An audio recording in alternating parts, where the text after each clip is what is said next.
always has happened. It's always opposition. So that is how you know you face the familiar spirit. It's always opposition. So God, pray you may bless us, guys, protect us. Please bind all familiar spirits from our lives, Heavenly Father. Please bind all monitoring spirits. Please help us to always know that once you put Christ first, no matter what has happened, all things work for good for those who love God and are called according to his purpose. In Jesus Christ's name we pray. Amen.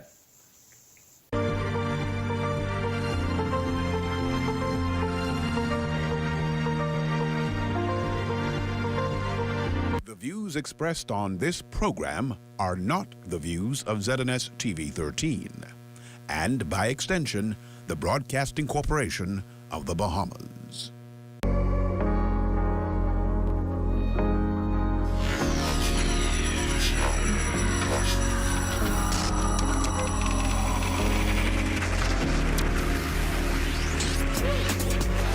You're watching the ZNS Network, the People's Station. Coming up in the Bahamas tonight, the weekend edition, Atlantis celebrating 25 years, the opposition voicing concerns on BPL, Rotarians giving back, and in sports, several Bahamians in action at the World Indoors. The Bahamas tonight, the weekend edition, starts now. Good evening, everyone. I'm Jimenita Swain, and this is the Bahamas Tonight, the weekend edition. Thanks so much for tuning in. Prime Minister the Honorable Philip Davis clarifying reports of a reported private-public partnership with a local foreign company to manage BPL's distribution and transmission services during an event at Cafe Martinique Atlantis this afternoon. During an interview with ZNS News, the Prime Minister says his government is working to modernize the electricity infrastructure that will lower the cost for families and businesses. Desmond Sanders has more. The nation's chief laying to rest speculation regarding reports of a private-public partnership with a local and foreign company to manage BPL's transmission, distribution, and energy generation. Prime Minister Davis says the information circulating in the public space is misleading. He acknowledges the nation's power provider will undergo a major shift as government is seeking strategic partners to ensure the company operates efficiently. He also dispelled rumors of BPL being privatized. No, we're not privatizing BPL. What we will bring in some strategic partners for the purposes of being able to find the necessary funding that we, the government, don't have to arrest some of the issues that we have. And it's a lot of money that's required to fix BPL. And we have to find an innovative and creative ways to get that done. The Prime Minister met with the president of the Bahamas Electrical Workers Union, Carl Wilson, and leaders of other affiliate unions on Friday regarding proposed changes at the power plant. Davis reiterated his government's commitment to bring about much-needed changes to our energy sector. He maintains there will be no layoffs of BPL workers, and commitments made to workers, including pension benefits, will be met. We're about to make some major decisions, a step to address the issues relating to power security in the country. We are in a dire straits as to where BPL is now, and we are about to do it. There's some misinformation that's out there about what we're going to do, and so I thought it was important for me to meet with the union members to assure them of what we're going to do, and in due course sit with them again to ensure that they appreciate the details of what we're. The meeting was very cordial, they were very firm and adamant on what their positions would like to be, but they also understand what we have to do, and there will be a meeting of the minds, no doubt, on the way forward. On Friday, over 100 members of the Bahamas Electrical Workers Union packed the Bahamas Communications and Public Offices building on Farrington Road in protest of any reported partnerships impacting Bahamian workers.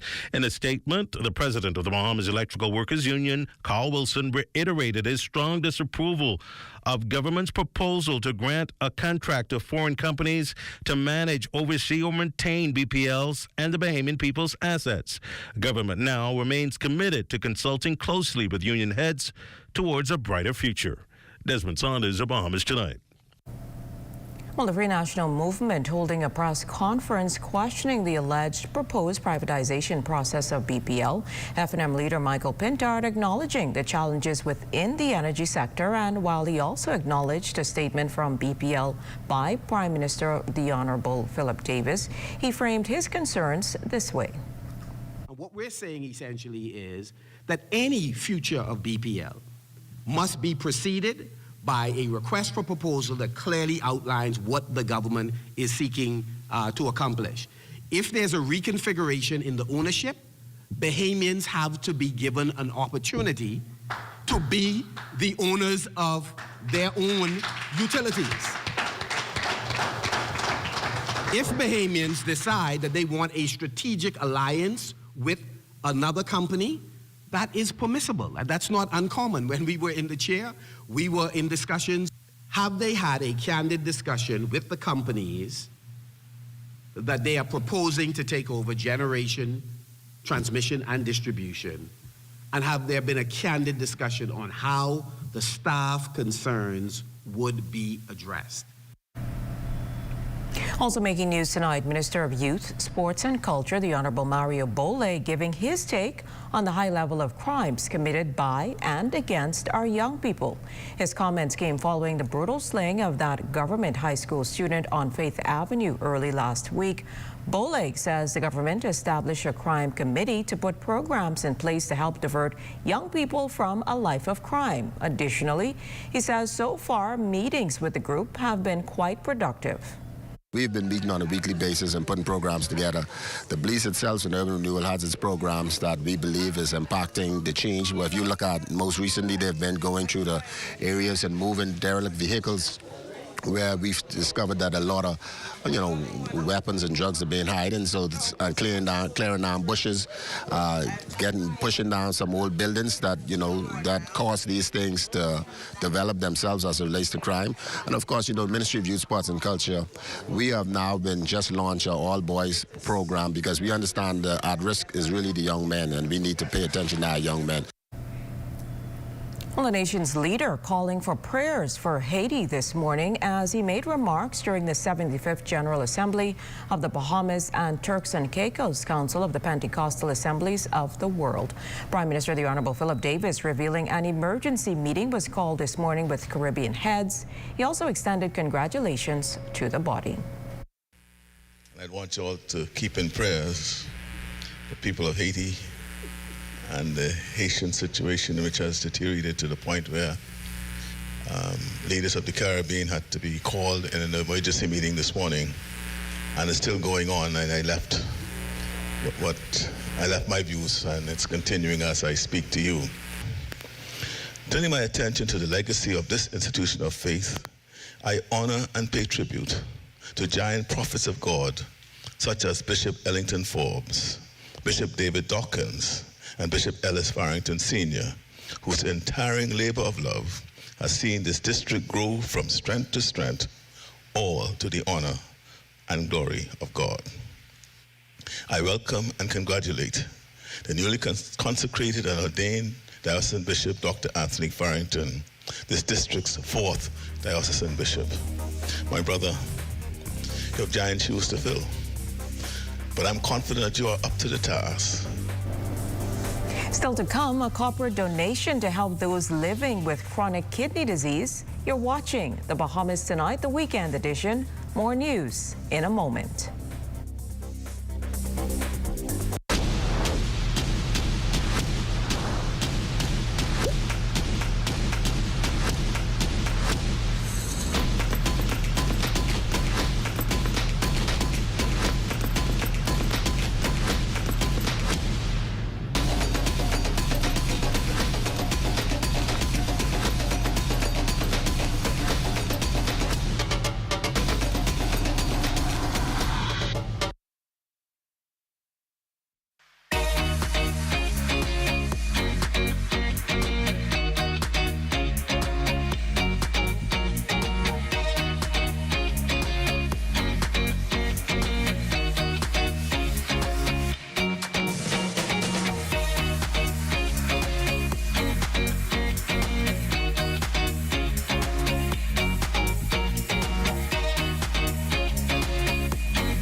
Here at Immigration Care Service, you can trust us, especially if you have experienced issues or problems with the U.S. immigration at the borders.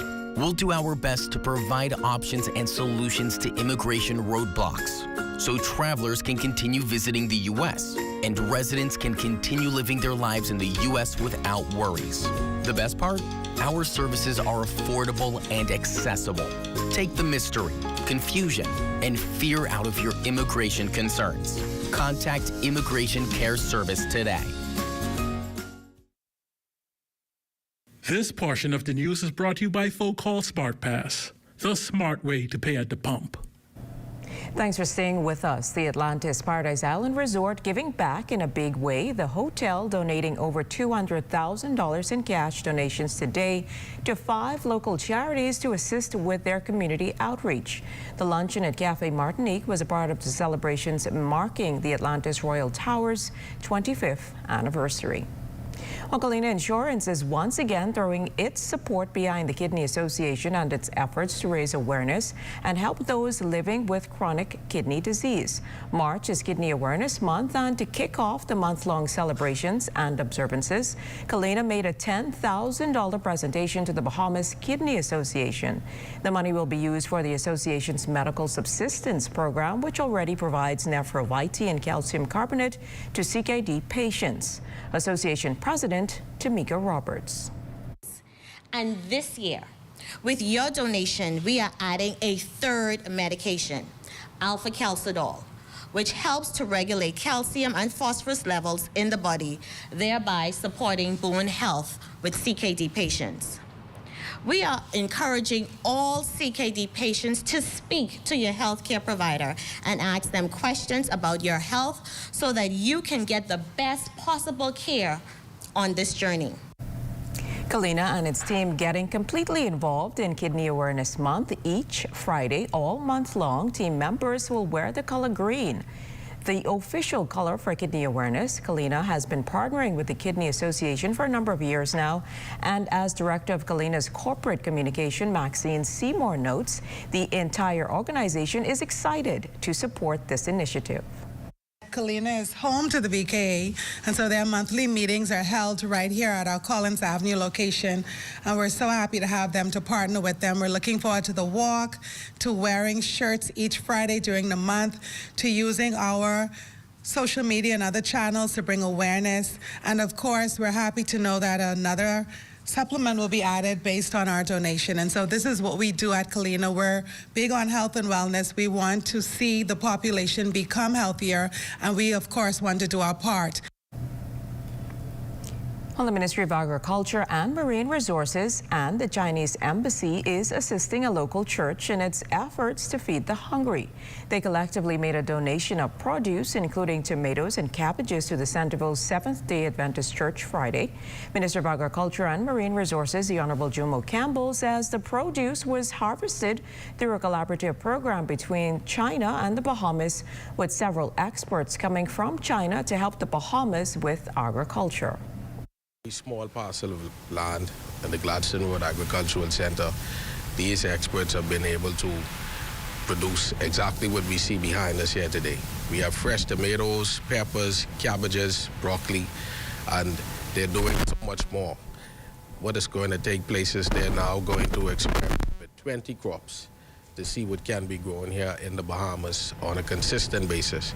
As we all know, the Prime Minister just returned from Guyana at a CARICOM meeting, and one of the topics that came up is food security for the region. And so it is the vision and the mandate of the ministry to do all that we can to reduce our food import bill. And what we have found through the help of our collaboration is that we are actually able to produce our very own locally grown tomatoes and sweet peppers on a 12-month basis. Chinese ambassador to the Bahamas, Her Excellency Dai Ching-Li, says the team has been experimenting in the Bahamas since last May to determine the best variety of fruits and vegetables that can be grown in the Bahamas. Senior pastor at Centerville's Seventh-day Adventist Church, Michael Toot, gratefully accepted the produce. It is no stranger that the Seventh-day Adventist Church is most concerned about alternative healthy living. And so our health brand in the community is well known. And so this has come at a very opportune time for us to become partners, hopefully on a sustainable basis, expressing and really, really flushing out all of the potential that this wonderful program can have. In case you missed the news or want to stay ahead, subscribe to our YouTube channel or follow us on X, TikTok, Instagram, or Facebook. Good to grow, keeping you in the know, keeping you in the know. God, it's good enough to eat, and it's good to grow. It's good enough to eat, and it's good to grow. This coral farm in Grand Bahama is leading efforts to restore coral reefs as a result of global coral bleaching. What is coral bleaching, you may ask? Well, when our waters get too warm, corals expel the algae living in their tissues, causing them to turn completely white. So we've lost half of the world's coral reefs since the 1970s, and we're on track to lose over 90% by 2050. And in the Bahamas and around the Caribbean, we've actually lost closer to 60 to 80% of the reefs. And that's from pollution, it's from destructive fishing practices, it's from bad coastal development, it's also from climate change. If their corals are dying, then there's no habitat for the fish to live. There's no fish to live. So much of the culture, the livelihoods, the economy tied to the Bahamas is going to suffer as well. That's Coral Vita's Chief Reef Officer, Sam Teicher. What the organization does is set up coral farms on land using open source scientific methods that allow them to grow corals up to 50% faster than their natural pace. Additionally, they toughen the coral's resistance to better survive warming waters. So what we do is we go out on the reefs, we take cuttings off of living coral reefs, just like you take cuttings off of trees and flowers. Instead of grafting them onto roots, we bring them into these tanks around us. And using these processes for 6 to 12 months, we grow the corals, help them accelerate the growth rates, and then toughen up against climate change before we then go back out onto the reefs and plant them to help bring reefs back to life. So here at the farm, we can grow 30 to 60,000 corals a year to help bring Grand Bahamas and hopefully at some point soon reefs all throughout the whole country back to life. He also speaks to the progress made since the farm began its efforts in 2019. Last summer, we also had a big bleaching event in the Bahamas. It was really unfortunate to see massive spikes in ocean temperatures kill a lot of corals around us. And while more corals than we would have liked that we outplanted died, in one restoration site, as 100% of the natural reef died, about 30% of our corals made it. We also caught up with coral restoration specialist Alana Velicott, the organization's first Bahamian hire, who shares how it feels to be part of such an impactful operation. It's like an out-of-this-world feeling. It feels like I'm a part of something way bigger than me. And although I might not be able to see the grand results of what it is I'm doing, it's still really fulfilling to see the growth that I'll get to see at my lifetime, but also the impact that we're having on Bahamians. She also shares that more Bahamians should join in on this effort. Bahamians are an ocean people. Not all of us may know how to swim, but these oceans protect us, they feed us. All of the ecosystem services that the ocean provides and that healthy reefs provide, we benefit from. Coastal protection, food, our cultural backgrounds, medicines, healing, wellness, recreation. You cannot be anywhere in the Bahamian Islands without being a stone's throw away from the ocean or something that the ocean touches or affects. And so it is imperative that we get back in touch with the ocean, that we rekindle that relationship with the ocean. Keeping you in the know with Good to Grow, I'm Leah Cooper. Colina Insurance Limited is Bahamian and proud. We celebrate the accomplishments of women across the Bahamas, everywhere they shine. At Colina, we are passionate about fostering an inclusive workplace where diversity is valued and embraced. Our workforce is comprised of 81% women. Join us today and every day as we inspire inclusion and create a brighter, more equitable future for all. Happy International Women's Day. In the yellow elder garden, Allie and her cousins listened to Grammy share tales. The 70s so sweet, with themed costumes and dancing feet. Then came the brass, reaching new heights. A symphony of Bahamian nights. The 2000s, the yellow elder, a symbol of pride. Grammy's legacy in view as Allie dances in her yellow elder costume. We are alive.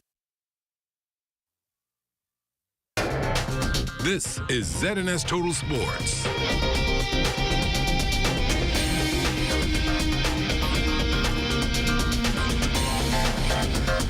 Welcome to your Sunday Sports, everyone. I'm Amajal Knowles. As if there was ever any doubt, Bahamian hurdler Devin Charlton would cement her name into the history books as not only one of the greatest track and field athletes in Bahamian history, but world history. At the World Athletics Indoor Championships earlier today in Glasgow, Scotland, Charlton storming to the finish line of the women's 60-meter hurdles in a new world record time of 7.65 seconds, racing her previous world record set in February. Charlton also taking gold in her first world championship in the process. Fellow Bahamian hurdler Charisma Taylor also running in that race. She would finish 6th in 7.92 seconds. Ken Mullings would run a PB of 7.76 in the Apathlon 60-meter hurdles for second in his heat. Up to news time, he would sit in second place with 5,470 points after 6 of 7 events in the heptathlon at the World Indoor Champs, with only the final event, the 1,000-meter run, left to take place. And competing with a heavy, hard high jumper, Donald Thomas would bow out of the men's high jump at 2:15. Thomas, one of the country's most decorated athletes, suffered the loss of his brother earlier in the week. Certainly no small feat in dealing with the loss to still compete at an elite level amongst a world-class field. The UB track and field team hit South Florida over the weekend for the St. Thomas University Elite Invitational. The men's 4x4 team looked poised to pick up a win with a strong start from Dennis Williamson on the first leg. On the second leg, and fresh for fourth place finish in the men's 200-meter event, Donya Roberts kept the team in prime position in the relay.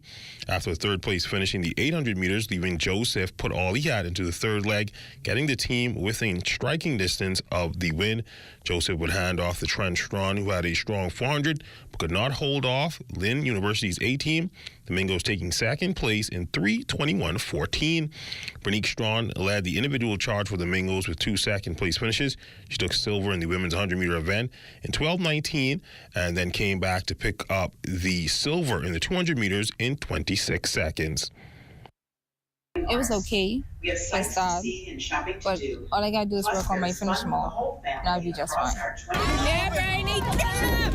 I plan to improve my 200 meters the most, especially the last 20 meters. Finishing strong. In boxing news, Bahamian boxer Rashid Williams adding some gold to his collection. Overnight, he would become the new NBA welterweight champion after defeating Andres Vieira via a second-round stoppage. The bout taking place last night at the downtown Hilton in Tampa, Florida. Williams would advance to 11-2 in his career, with 9 of those victories coming by way of knockout or stoppage. He's currently on a 5-fight win streak. He hopes the win officially moves him to consideration for the World Boxing Organization's welterweight rankings. And that's a look at your sports on this Sunday. A check on weather when we return.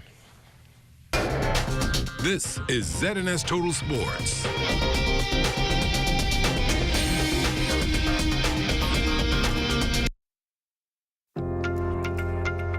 You watch them grow and make plans for them even before they're old enough to talk. You spend a lifetime of sacrifice to pave the way for their success and create a tomorrow you too can be proud of. Can you tell who is the investor? At Leno, we believe everyone who has ever put a penny aside for a future dream is an investor. If you're new to investing, Leno's financial experts stand ready to design plans based on your goals. Let's sit down and explore the options one-on-one and see how, together, we can make your dreams come true. Whether considering traditional investments like a new home, car, your own business, security and retirement, or your child's college fund.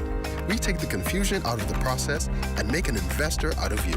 Call 396-3225 for an appointment. Leno, your bridge to the future.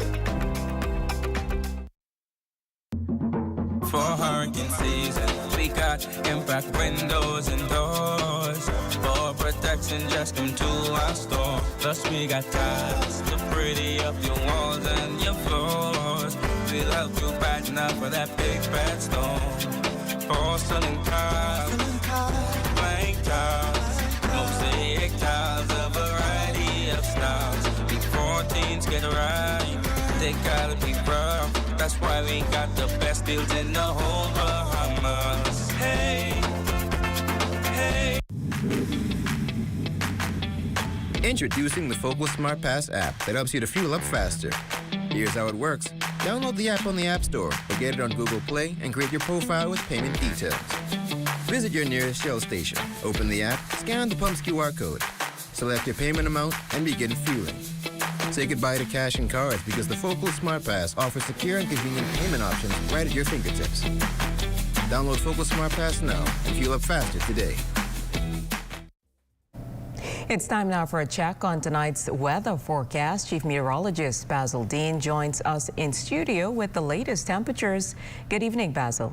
Good evening, Jimenita. We have mostly cloudy skies, temperature a warm 79 degrees, a relative humidity at 76%, southeast winds at 7 miles per hour, the barometric pressure 1,017.7 millibars, that is 30.05 inches. And your temperatures around the Fommy Islands this evening, 76 in Marshall, Abaco, Green Toll Key and Freeport, Grand Bahama, the Berry Islands, 76 as well. Alistown, Bimini, 75, 76 over in Harbor Island. Roxanne, Eleuthera, pretty warm at 80 degrees at this hour. Fresh Creek, Central Andros at 76, 82 in Kemp Space at Andros and Black Point, Exuma, Otterstown, Cat Island, 81, 81s in San Salvador and Hiram Key, Georgetown, Exuma, 83 degrees, 83s in Ragged Island, Clarence Sound, Long Island and Crooked Island, Betsy Bay, Maguana, 79, Ackland, 79, Matthew County, Nagua, 82 degrees, and the Turks and Caicos Islands, they have a temperature of 81 degrees. Your boating forecast tonight through Monday, the winds are going to be light and variable in the northwest Bahamas, the wave heights around 1 to 3 feet over the ocean. High tide takes place at 1:43 in the morning with a low tide at 8:18 tomorrow morning. In the Central Isles, tonight through Monday, southeast winds at 10 to 15 knots, the wave heights 2 to 4 feet. And for the southeast Bahamas, we'll also have a southeastern component, but the winds a little stronger at 12 to 18 knots, the wave heights 3 to 6 feet. So we have caution flags in place for the southeast Bahamas tonight through tomorrow. Satellite pictures showing lots of moisture being advected across the northwest and central islands. That's associated with an upper level low, which is moving across the islands, and that will trigger some showers and even some thunderstorms in parts of the northwest and central islands tonight. Tonight, a couple of evening showers, thunderstorms in the mix as well with overcast conditions, 73 degrees for your low temperature. And tomorrow, there's going to be some sun, then turning cloudy with occasional showers again tomorrow. Those showers will be confined mainly to the late afternoon hours with a high temperature of 79 degrees. Extended weather forecast, we're going to have some of that wet stuff later on tonight. As we said, the second round will come tomorrow afternoon, late on Monday, and then come Tuesday, things start to pan out quite nicely. The rest of the week looking great, taking us right into the weekend with some toasty daytime temperatures, but the nighttime temperatures in the low 70s. Jimenita. Thanks, Basil. What can be done to show love and support in the community? Well, Genesis Junkanoo Group Secretary Linda Wallace believes giving back is the answer.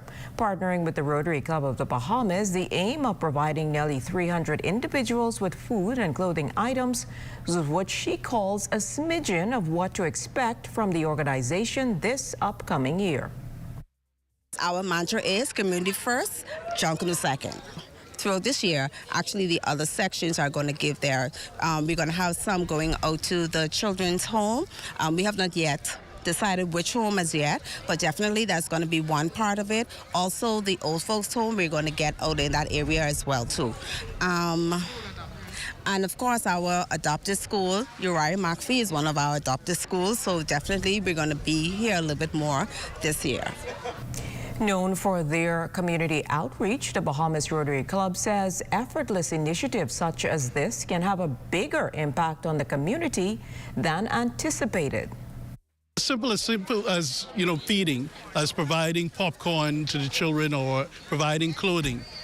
Just that gesture of love can play a long role in causing someone to perhaps change their mind from maybe a life of crime that they're living, or maybe to see a different path. I think a lot of some of the problems we have going on in our community is because people can't see beyond their present circumstances. They see no hope. And so what we're doing today ties in really not only with our theme of service for itself, but our Rotary International theme for the year, which is create hope in the world. And that will end the Bahamas Tonight, the weekend edition. We thank you for continuing to make ZNS your #1 news and information network, as only the sun covers the Bahamas better than ZNS. On behalf of the entire team, thanks for watching and good night.